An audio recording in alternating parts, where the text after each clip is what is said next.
जरा दूर का सोचो।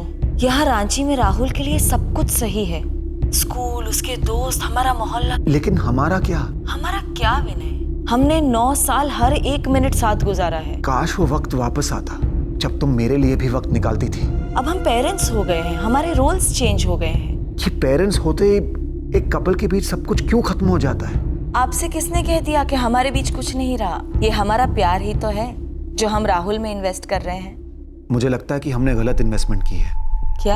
लगता है इस बच्चे ने हम दोनों को दूर कर दिया है। राहुल ना होता तो तुम मेरे पास होती। विनय, राहुल नहीं आता अगर जिंदगी में तो वो दुख और वो दर्द हमारे प्यार पर हावी हो जाता एक दिन। सच तो यह है कि तुम राहुल में इतना खो चुकी हो कि तुम्हें याद नहीं आता हम पहले एक साथ कितना वक्त बिताते थे।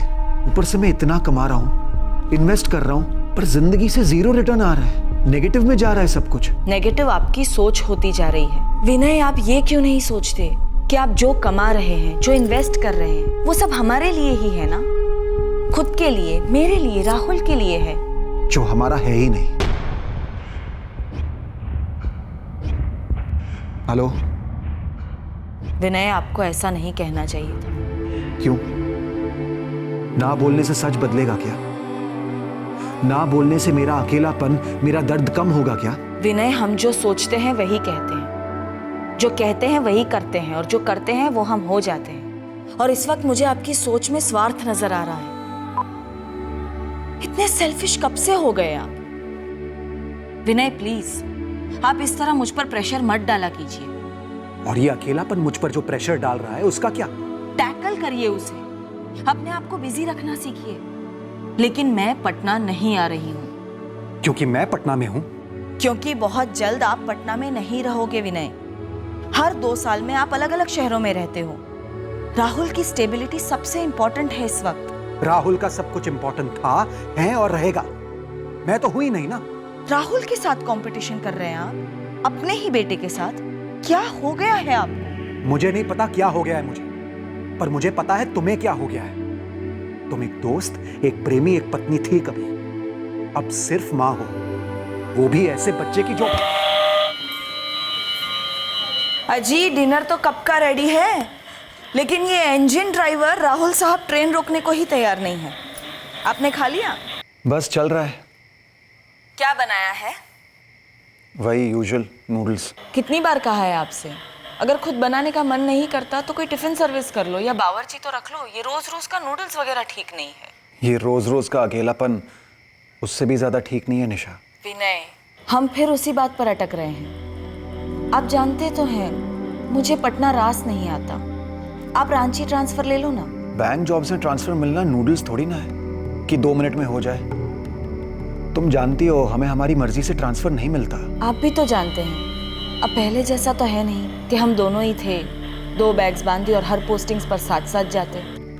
सुनो, कल पार्क में बैठा था, बच्चों को खेलते देख रहा था। नए टाइप का टॉय हेलीकॉप्टर आया है, रिमोट वाला। अपना राहुल देखेगा तो बिल्कुल क्रेजी हो जाएगा। उसके लिए खरीद देना। ओके? हर महीने कोई ना कोई कीमती खिलौना खरीद के रख देते हो आप। बिगाड़ के रख दोगे इससे, मैं कह देती हूँ। नहीं बाबा, ये बस मेरी खुशी के लिए। ले देना। ओके? अच्छी बात है।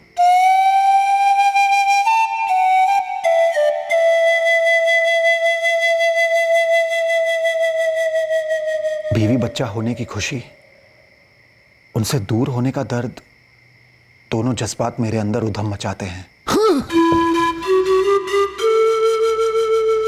एक डर सा मंडराता है कि हमेशा के लिए दूर हो जाएंगे मुझसे। शायद दूर हो चुके हैं मुझसे।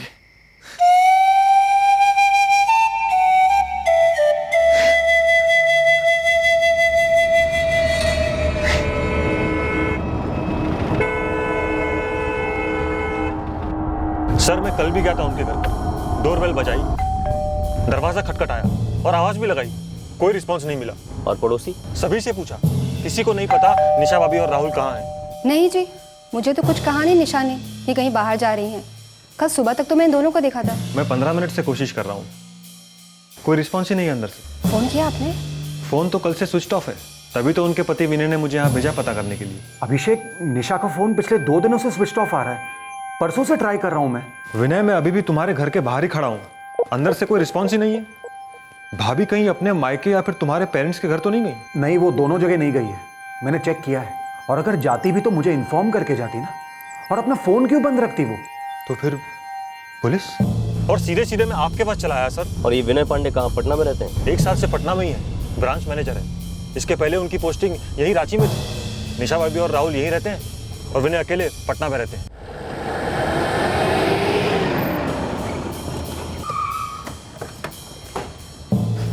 सर, ये लक्ष्मण सिक्योरिटी गार्ड, इससे भी मैंने पूछा था, इसने नहीं देखा निशा भाभी और राहुल को बाहर जाते हुए। निशा पांडे जी के घर कोई आया था क्या? नहीं साहब, कोई आया होता तो एंट्री होती।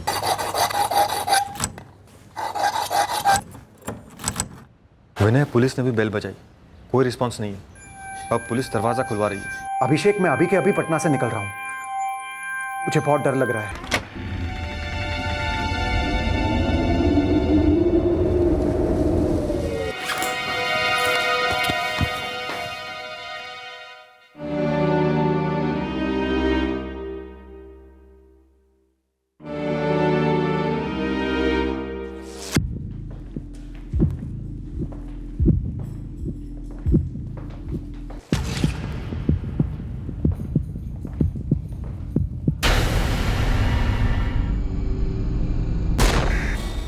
उस अभिषेक यादव को अंदर बुलाओ, सिर्फ उसे। हाँ,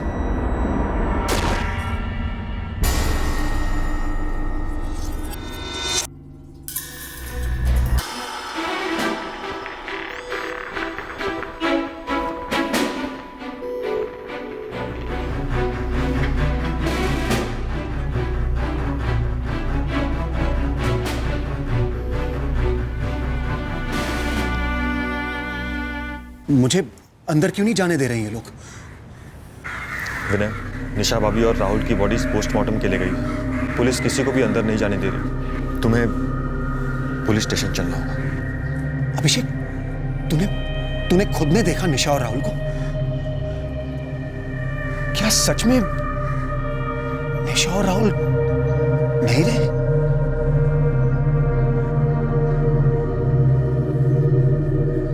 निशा का पति विनय 3 फरवरी की शाम से उसको फोन ट्राई कर रहा था, स्विच ऑफ था। 3 फरवरी की लेट सुबह मारे गए होंगे, 11 से 12 के बीच। विनय जी को बॉडी आइडेंटिफाई करनी होगी, प्रोसीजर है।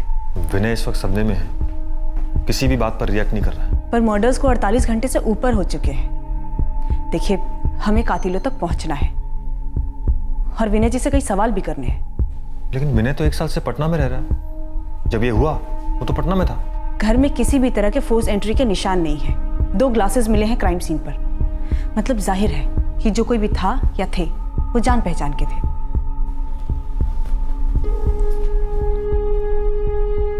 विनय, तुम्हें आइडेंटिफाई करना होगा निशा भाभी और राहुल को। रूल है।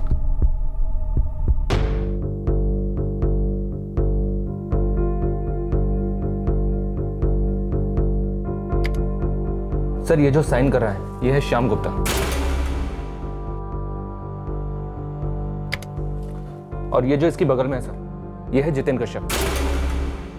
ये दोनों इंटीरियर का काम करते हैं सर। निशा पांडे के फ्लैट के ठीक नीचे वाले फ्लैट में ये दोनों काम कर रहे थे, विकास पाठक के घर। ये दोनों? ये तो मेरे घर का इंटीरियर कर रहे हैं। ये है श्याम गुप्ता और ये है जितेन कश्यप। साहब, ये दोनों रोज आते हैं। और ये दोनों? नहीं सर, इन दोनों को तो मैं नहीं जानता हूँ। साहब, मुझे लगा ये दोनों इन दोनों के साथ आए हैं। मतलब तुम इन दोनों को नहीं जानते? मैंने उनसे पूछा नहीं साहब। सर, बिल्डिंग के हर फ्लैट में जाकर दोनों के सीसीटीवी ग्रैब्स दिखाए, लेकिन किसी को भी नहीं पता कि ये दोनों कौन थे। बिल्डिंग में अगर दाखिल हुए हैं तो बाहर भी जरूर निकले होंगे। राइट सर, तकरीबन 11:30 बजे। 1 मिनट, देखो इन दोनों की शर्ट्स चेंज हुई हैं। बिल्डिंग के अंदर दाखिल होते वक्त ये वाली शर्ट्स नहीं थी, कोई दूसरी शर्ट थी अभी भी, लेकिन इनका हुलिया मजदूरों जैसा ही है। हाथ में वैसे ही झोला भी है। सिक्योरिटी गार्ड लक्ष्मण की नजर से मिस हो गया सर। नहीं तो साहब, हम तो नहीं जानते तक नहीं। ये दोनों हमारे साथ तो नहीं थे। हमने पहले इन्हें कभी नहीं देखा साहब। अच्छी तरह से देखो इन्हें, ये दोनों तुम्हारे ही पेशे के लगते हैं। शहर में पहले कभी नहीं देखा? नहीं साहब। बिल्डिंग के किसी भी दूसरे फ्लैट में ये लोग गए नहीं, बस निशा पांडे के घर गए होंगे। कोई फोर्स एंट्री एग्जिट नहीं, घर के अंदर टेबल पर पानी के 2 ग्लास। ये पकड़कर चला जा सकता है कि ये दोनों सिर्फ और सिर्फ निशा पांडे के फ्लैट में ही गए थे और मर्डर के मकसद से ही गए थे।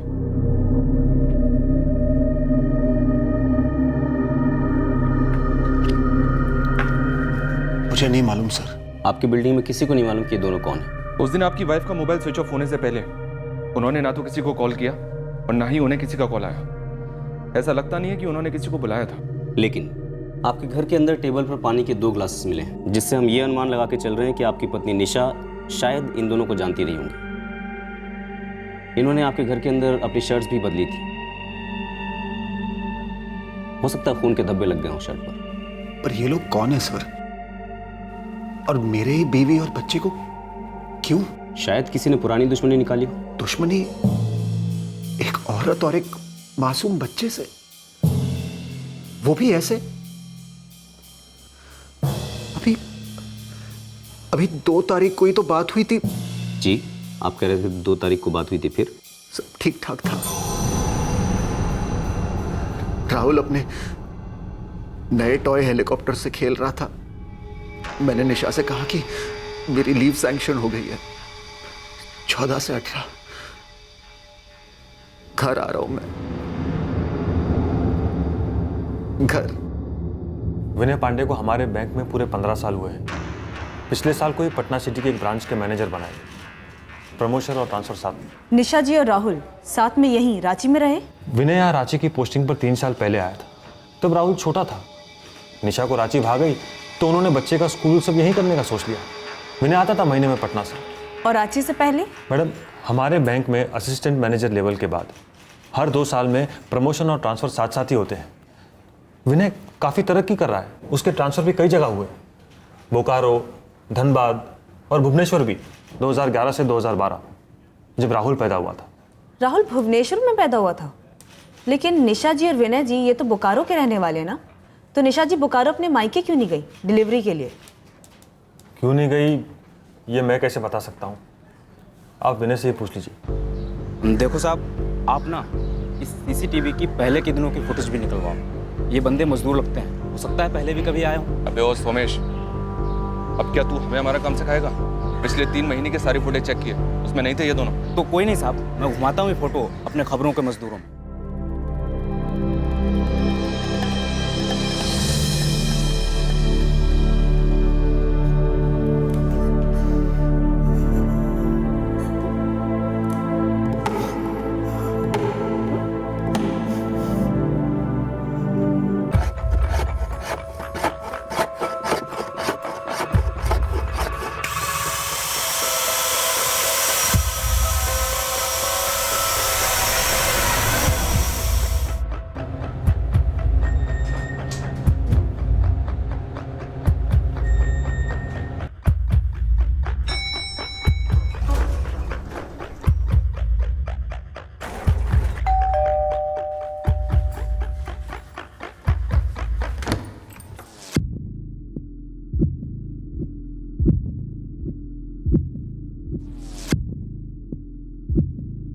सर, फॉरेंसिक रिपोर्ट के हिसाब से ग्लासेस पर निशा पांडे के फिंगरप्रिंट्स के अलावा फिंगरप्रिंट्स के 2 और सेट मिले। सर, वो निशान इन 2 हथियारों के ही होंगे।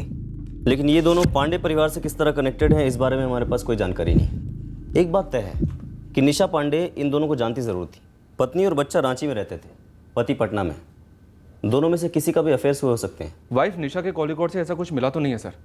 बाकी विनय के बैंकर दोस्त अभिषेक के कॉल रिकॉर्ड्स मंगवाए मैंने। इस विनय पांडे के फ़ोन रिकॉर्ड्स खंगालो, इनसाइड जॉब की पॉसिबिलिटी भी हो सकती है। सर, एक बात खटक रही है। निशा और विनय की शादी 14 साल पहले हुई थी, पर उनका पहला बेटा राहुल 5 साल पहले पैदा हुआ था। हाँ, तो करियर वेरियर के चक्कर में फैमिली प्लानिंग लेट की होगी। माना आजकल ऐसा काफ़ी होता है, बट सर एक और बात खटक रही है कि निशा ने अपनी डिलीवरी भुवनेश्वर में करवाई अकेले। ना वो बोकारो अपने मायके गई और ना ही ससुराल। सर, ऐसा तो काफ़ी कम ही होता है। शालिनी, तुम्हें इस बच्चे में कोई एंगल नजर आ रहा है? सर, एंगल का तो नहीं पता, पर एक फीलिंग है, धुंधली सी। तो फिर इस धुन को हटाओ, टटोलो, पूरी जानकारी निकालो इस कपल की और इस बच्चे की। अम्मा, एक खुशखबरी है, मतलब सबसे बड़ी खुशखबरी। अम्मा, निशा प्रेग्नेंट है। भगवान के घर देर है अंधेर नहीं। ये तो वाकई सबसे बड़ी खुशी की बात है। तू बस आज के आज निशा को लेके बोकारो आ जा। अरे अम्मा, ऐसे कैसे? मैं कह देती हूँ, तेरी एक ना सुनूंगी मैं। यहाँ मैं और निशा की माँ दोनों मिलकर माँ और बच्चे का ऐसा ध्यान रखेंगे कि सब याद रखेंगे। नहीं नहीं निशा, ना अब हम तुम्हारी कोई बात सुनेंगे और ना ही जमाई बाबू की। तुम आ रही हो मतलब आ रही हो। लेकिन माँ, डॉक्टर ने सफर करने से मना किया है ना। ये तुमने सही नहीं किया निशा। 5 महीने बाद हमें बता रही हो बेटा। आपको तो पता है ना माँ, कॉम्प्लिकेशंस पहले से ही थी। जब डॉक्टर ने कहा कि आप बता सकते हैं तो सबसे पहले आप ही को बताया है। चलो कोई बात नहीं। देखो बेटा, अब तुम फ्लाइट करो, कुछ भी करो, लेकिन आना तो तुम्हें पड़ेगा ही।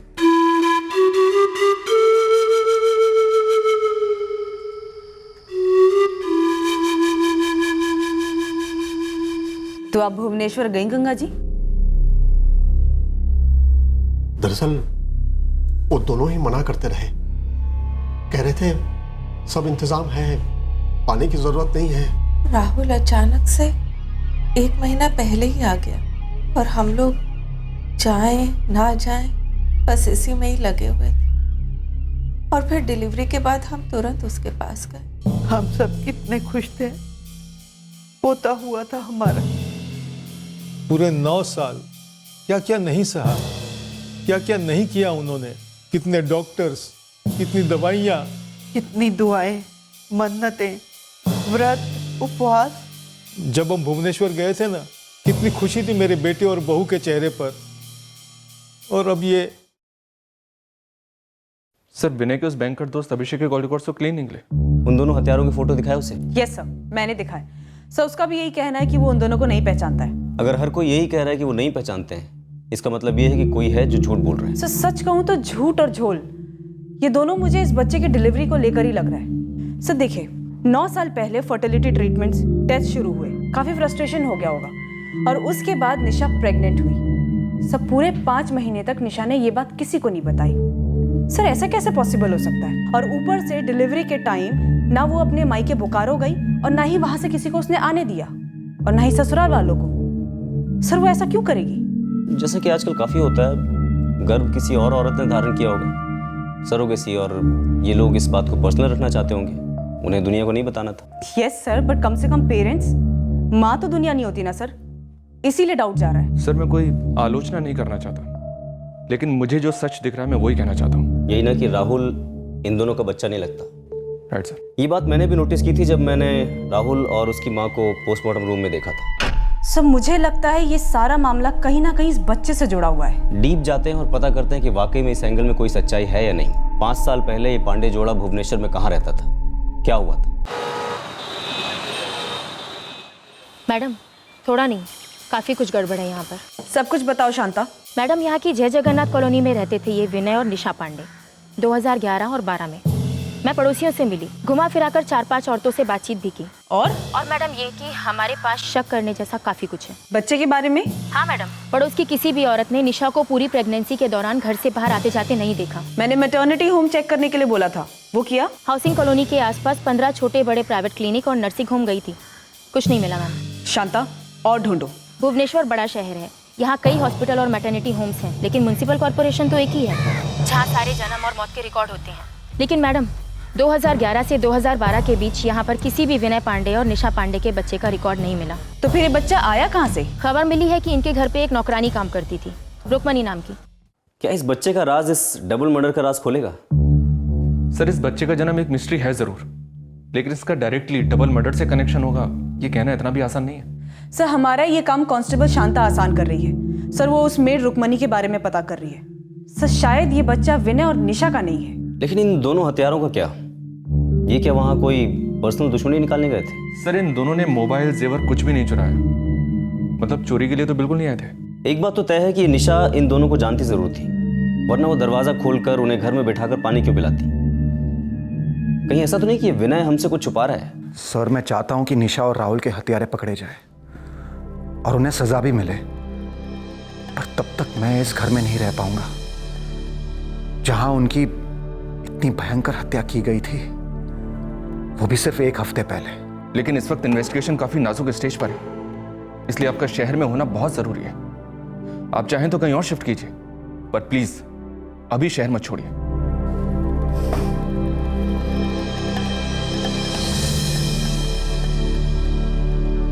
पुलिस कह रही है उन दोनों के लिए दरवाजा खोला गया, उनको पानी दिया गया, उन्होंने पिया और फिर मार डाला हमारी बहू को और राहुल को। पुलिस ने यह बात मुझसे भी कही है, कई बार कही है। अब आप मुझे ये बात क्यों कह रही है माँ? पर निशा उन दोनों को कैसे जानती थी? मुझे क्या मालूम, मैं तो 1 साल से पटना में हूं।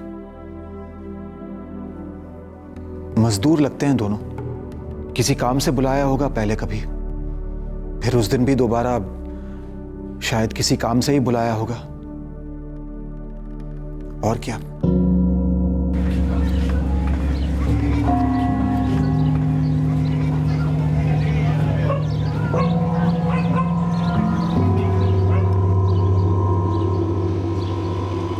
आ गई माँ।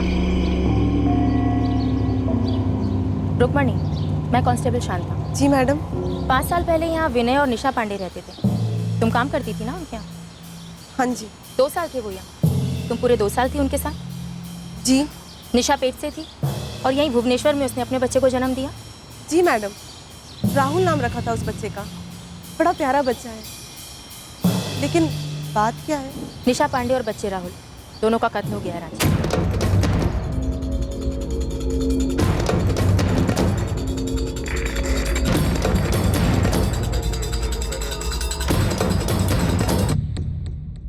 देखो रुक्मणी, जो जो जानती हो सब बता दो।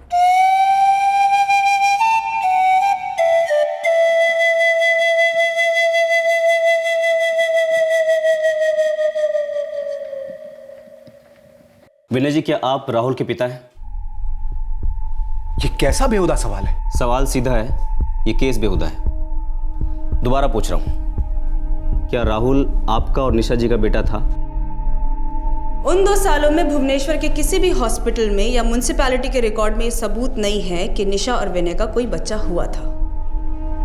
लेकिन एक लोकल डॉक्टर नीलोश्री जैना, अमूल्य चौक की डॉक्टर नीलोश्री जैना से हमें सबूत मिलते हैं कि उस दौरान तुम प्रेग्नेंट थी, रुक्मणी साहू। और तुम जो दावा करती आई हो कि उस प्रेगनेंसी का जो बच्चा था वो मर गया, उसका भी कोई सबूत नहीं है।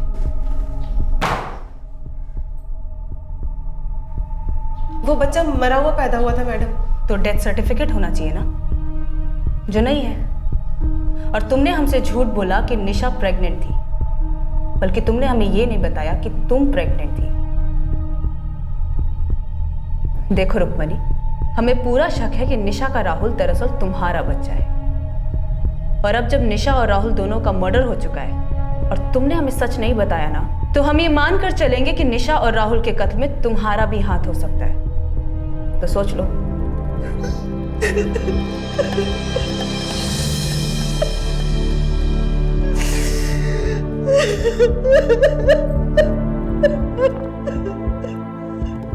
क्या ताल्लुक है इस बात का इन मर्डर्स से? विनय जी, हर चीज के साथ ताल्लुक होता है और इन्वेस्टिगेशन में हर ताल्लुक के बाल की खाल निकाली जाती है, तब जाके सच्चाई सामने आती है। फिलहाल मुझे सिर्फ ये सच जानना है कि मेरी बीवी और बच्चे को किसने मार डाला। और मुझे आपके झूठ के पीछे का सच जानना है। आपने क्यों नहीं बताया कि राहुल आपका और निशा जी का बायोलॉजिकल बच्चा नहीं है? ये क्या बात कर रहे हैं आप? विनय जी, बात को घुमाने या छुपाने से कोई फायदा नहीं है। हम लोगों ने राहुल की बायोलॉजिकल मदर को ट्रेस कर लिया है भुवनेश्वर में, रुक्मणी साहू। आप मुझे ये बताइए कि क्या आपने राहुल को रुक्मणी से 3 लाख रुपए में खरीदा था? मैं अपने बच्चे को बेच कैसे सकती हूँ साहब?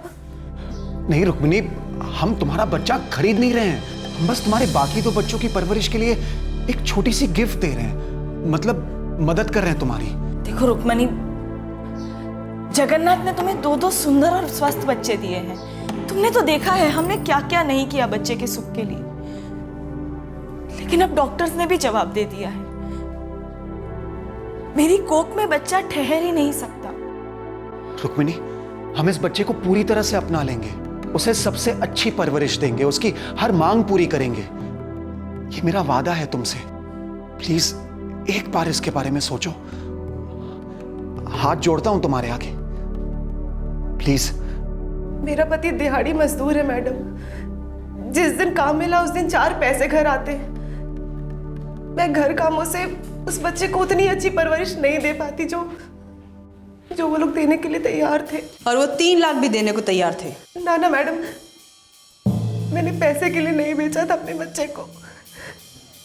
मैंने बस सोचा कि मेरे बाकी के 2 बच्चों को 2 मुट्ठी और चावल मिलेगा, बस। जगन्नाथ की कसम, मैंने पैसे के लिए नहीं भेजा था उसको। गोद लेने का प्रोसीजर लंबा होता है, ऊपर से हम किसी को बताना नहीं चाहते थे कि राहुल हमारा खून नहीं है, खुद राहुल को भी नहीं।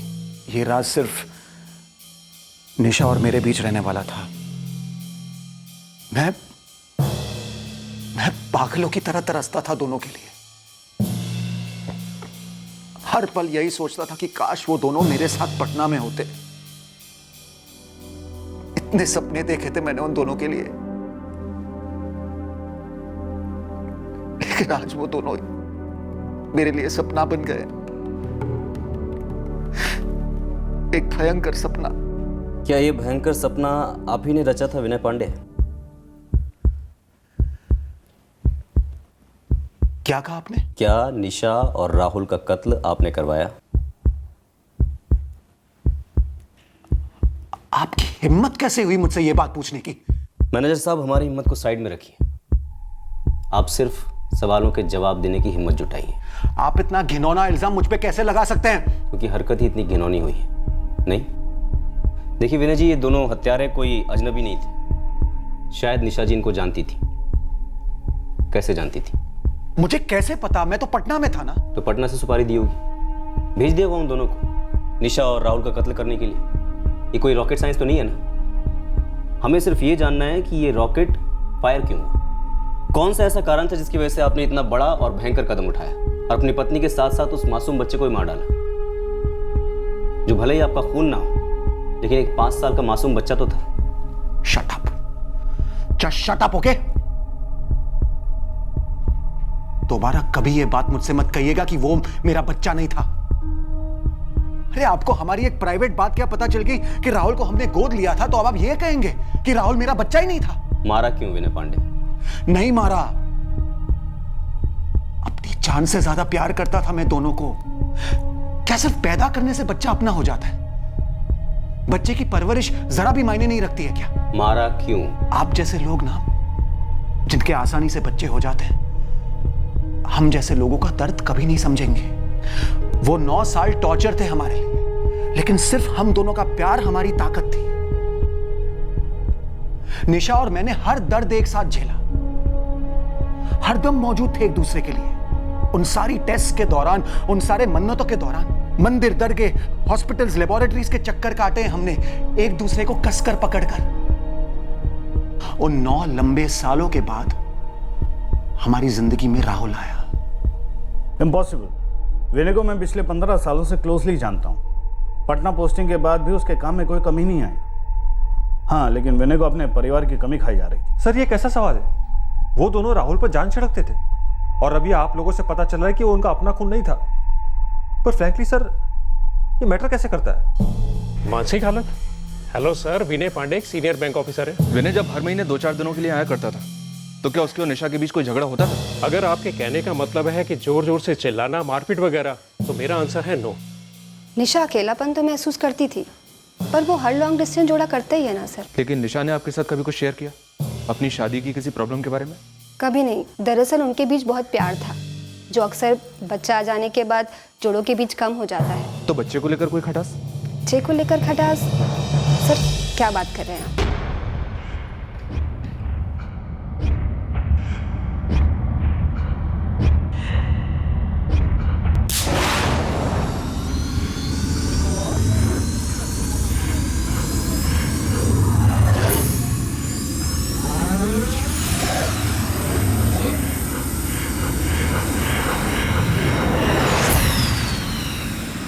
सर, इन दोनों पर अभी तक खबरियों से कोई भी इनपुट नहीं आया है। और सर, ये दोनों हिस्ट्री शीटर भी नहीं है। लेकिन ये दोनों निशा पांडे को जानते थे और डेफिनेटली विनय भी इन दोनों को जानता है, बस हमसे झूठ बोल रहे हैं। लेकिन सर, विनय के बैकग्राउंड चेक में एक भी आदमी ने ना तो विनय के बारे में ना ही उसकी शादी के बारे में कुछ भी नेगेटिव बोला है। दरअसल इन दोनों की जिंदगी काफी सेटल थी। बैंक की टॉप सैलरी है सर, बोकारो में एक फ्लैट है, यहाँ रांची में एक कार है, पटना में एक कार है। मतलब अगर ऐसे ऊपर से देखने जाएं तो इस परिवार में काफी खुशहाली दिखती है सर। और सर मैंने इस विनय और निशा के फोन रिकॉर्ड्स को 10 बार खंगाला, किसी भी तरह के अफेयर शफेयर की कोई बू भी नहीं आई, ना ही पति की और ना ही पत्नी की। तो फिर क्या है? ऐसा कौन सा एंगल है जो हमसे मिस हो रहा है? निशा की बॉडी पर गहने इंटैक्ट, कबर्ड में से कोई सामान चोरी नहीं हुआ, बस माँ और बेटे का गला काटा गया। लेकिन उसके पहले दोनों हत्यारों ने पानी पिया, जो कि बिल्कुल भी पेशेवर नहीं है। अगर होते तो ए, मोडस ऑपरेंडी कुछ अलग होती, और बी, घर का सारा कीमती सामान चुरा कर ले जाते, ताकि हमें लगे कि ये केस रॉबरी कम मर्डर का है। और मोस्ट इम्पॉर्टेंटली निशा उन दोनों को जानती थी, वरना वो घर का दरवाज़ा खोलकर उन्हें घर में बिठाकर पानी क्यों पिलाती? राहुल, पापा ने क्या कहा था? ये हेलीकॉप्टर गार्डन में चलाने के लिए है, घर पर नहीं। अगर क्रैश हो गया तो दूसरा नहीं मिलेगा।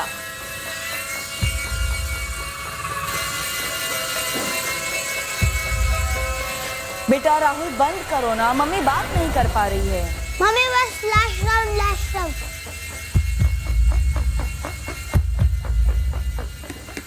निशा को कोई आइडिया नहीं होगा कि उस पर अटैक होने वाला है, और अब बच्चा तो खैर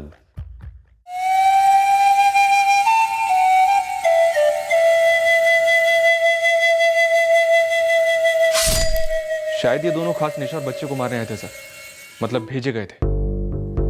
सर मैंने भुवनेश्वर में राहुल की बायोलॉजिकल मदर रुक्मणी और उसके हस्बैंड, इन दोनों का बैकग्राउंड चेक कराया। सर सीधे साधे लोग हैं, 2 वक्त का खाना भी बड़ी मुश्किल से मिलता है। तो सर खुद के पैदा किए बच्चे को मरवाने के लिए किसी पेशेवर हत्यारे को कैसे हायर करेंगे, और क्यों? लेकिन पता नहीं क्यों मेरे शक की सुई इस विनय पांडे पर जाके अटक गई है। लेकिन सर उसके खिलाफ तो हमारे पास एक सुई जितना भी सुराग नहीं है। वही तो, बंदा सीनियर बैंक मैनेजर है, तगड़ा दिमाग है। बहुत ही कैलकुलेटेड तरीके से इस विनय पांडे ने सारे सुराग और सबूत कवर अप किए हैं। बस ये पता चल जाए कि क्यों मार डाला इसने अपनी बीवी और बच्चे को। मुझे इस बात का पूरा यकीन है कि हमारा मुजरिम विनय पांडे ही है।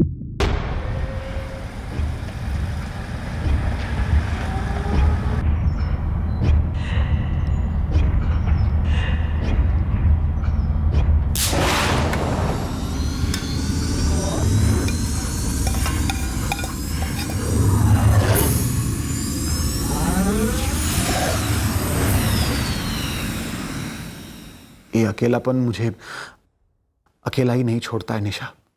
दिन तो जैसे वैसे काम में कट जाता है, लेकिन शाम होते ही कुरेदने लगता है मुझे, और रातों को मेरा गला घोंटता है।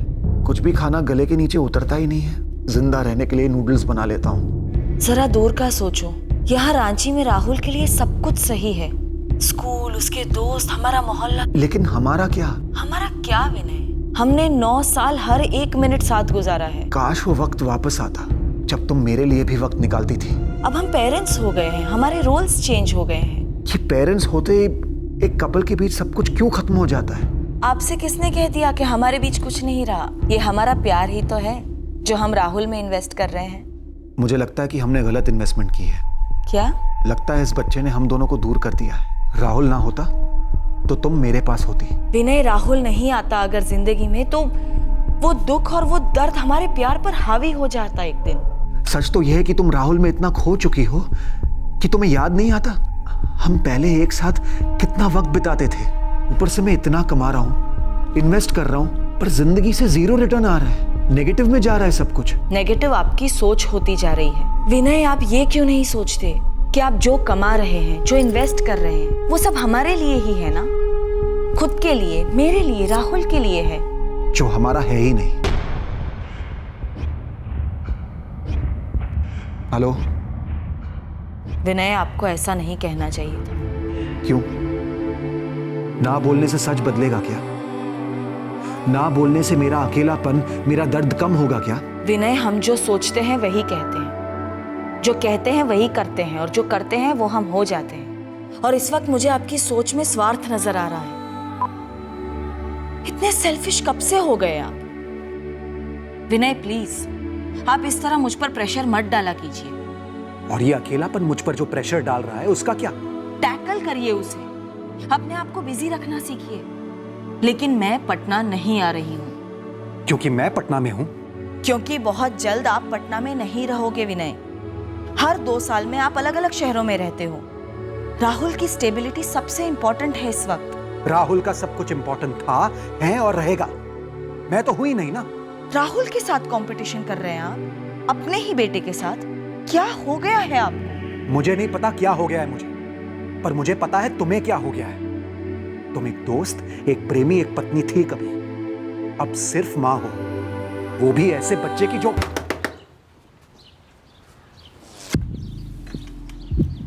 प्रणाम साहब। ये क्या बात कर रहे हैं साहब? खुद का बीवी और बच्चे को।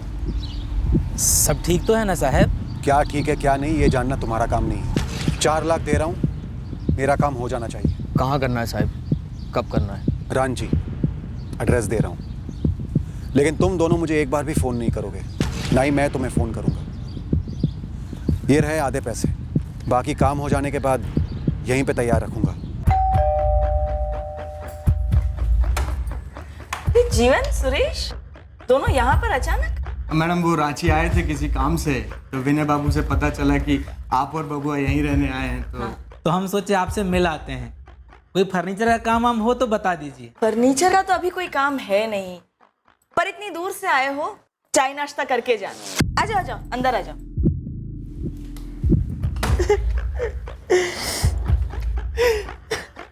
तेरा तो दरवाजा खुला छोड़ा था तुमने? हाँ साहब, गलती से कल बंद नहीं किए थे। लेकिन तुम भी तो अंदर सोए थे, तुम्हें कोई आवाज सुनाई नहीं दी? नहीं ना साहब, कुछ भी सुनाई नहीं दिया। सुबह उठे तो देख के जीजा पर सुरेश ऐसा मारा पड़ा हुआ है। सर, 4 डंडों में सब कुछ उगल दिया उस जीवन ने। उसने मर्डर किया अपने जीजा सुरेश का। चल बता, क्यों मारा अपने जीजा सुरेश को तूने? जीजा है तो क्या हुआ, कुछ भी करेगा। चीटिंग कर रहा था हमारे साथ, हमारा पैसा नहीं दे रहा था साहिब। कितने पैसों की लड़ाई थी? जो कीमत तूने उसकी जान लेके वसूली? बहुत सारा पैसा था। कितना? 1 क्या 1 लाख? तूने अपने जीजा को 1 लाख उधार दिया था? देखो जीवन, दिमाग ना चाटो, हम कह रहे हैं तुम्हारा हिस्सा मिलेगा। साहब ने पूरा पैसा दिया था तुम्हारे हाथ में, तुम हमको दिए हो 1, बाकी का हिस्सा चाहिए अभी का अभी। अभी का अभी लगा रखा है। हम बोले हैं ना कि हम 1 रखा हूँ, बाकी का 2 कहीं लगाया है। जब आएगा तो मिल जाएगा तुम्हारा 1। तो जहाँ लगाया हो वहाँ के ब्याज में से दोगे आधा हिस्सा? नहीं दोगे जीजा, तुम 4 क्लास पढ़े हो तो हम भी 2 क्लास पढ़े हैं, बुड़बक नहीं है हम। बतिया तो बुड़बक की तरह ही रहे हो। जब हम बोल रहे हैं मिल जाएगा पैसा, तो फिर काहे कुत्ते की तरह भौंक रहे हो? 3 हफ्ता हो गया है, अभी सिर्फ भौं कर रहे हैं, नहीं तो काट लेंगे। ये धमकी बमकी है ना किसी और को देना, भरोसा नहीं है हम पर। रत्ती भर भी नहीं है। तो फिर बैठो चुपचाप।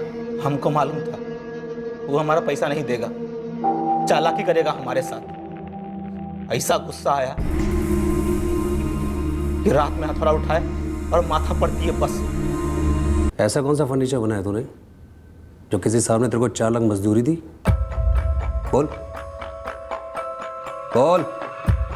पीयूष नगर थाना बोकारो से सब इंस्पेक्टर उदय ठाकुर बोल रहा हूँ सर। हाँ उदय बोलो। सर आपका एक डबल मर्डर केस है, निशा पांडे और उसका बेटा राहुल पांडे। हाँ वो डेड एंड पर है, अभी कोई लीड नहीं मिली हमें। तुम्हें कोई लीड मिली? सर आपको लीड नहीं, कातिल दे रहे हैं। कौन है? सर ये बोकारो के 2 मिस्त्री हैं, जीवन प्रसाद और उसका जीजा सुरेश झा। इन्हें 4 लाख की सुपारी दी थी निशा के हस्बैंड विनय पांडे ने। मतलब हमारा शक सही निकला।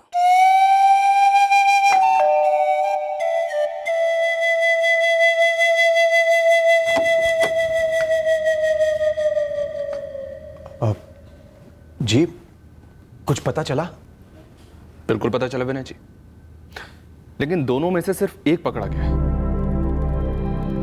जीवन प्रसाद ने सुरेश झा का मर्डर कर दिया 4 लाख के बंटवारे के लिए।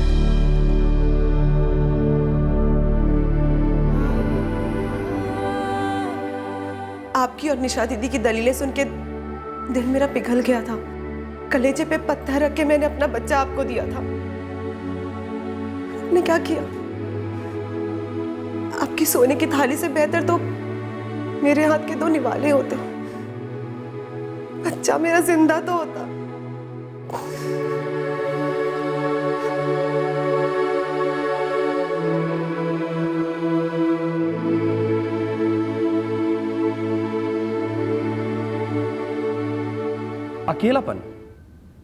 अकेलापन भी कोई मोटिव होता है मर्डर का? उसे लगा कि गोद लिया हुआ बच्चा उसके और उसकी पत्नी के बीच आ रहा है, आर यू श्योर कोई और कारण नहीं था? इस विनय पांडे का कोई अफेयर, कोई दूसरी औरत? नो, कोई अफेयर नहीं था, कोई दूसरा कारण नहीं था। कत्ल प्लान करते वक्त तो ये आदमी डिप्रेशन और अकेलेपन का शिकार था, लेकिन पकड़े जाने के बाद उसे अपने किए पर पछतावा था। क्रिमिनल दिमाग भले ही प्लानिंग अद्भुत करता हो, लेकिन जुर्म के इमोशनल नतीजों के बारे में वो सोचता नहीं, या फिर शायद सोचने की ताकत ही खो देता है। अब इस विनय पांडे को ही ले लीजिए, लगभग परफेक्ट क्राइम कर गया था बंदा, लेकिन जिस अकेलेपन को दूर करने के लिए उसने एक नहीं बल्कि दो मर्डर्स किए, क्या वो दूर हुआ? नहीं। क्या पछतावे से वो कभी कम होगा? कभी नहीं।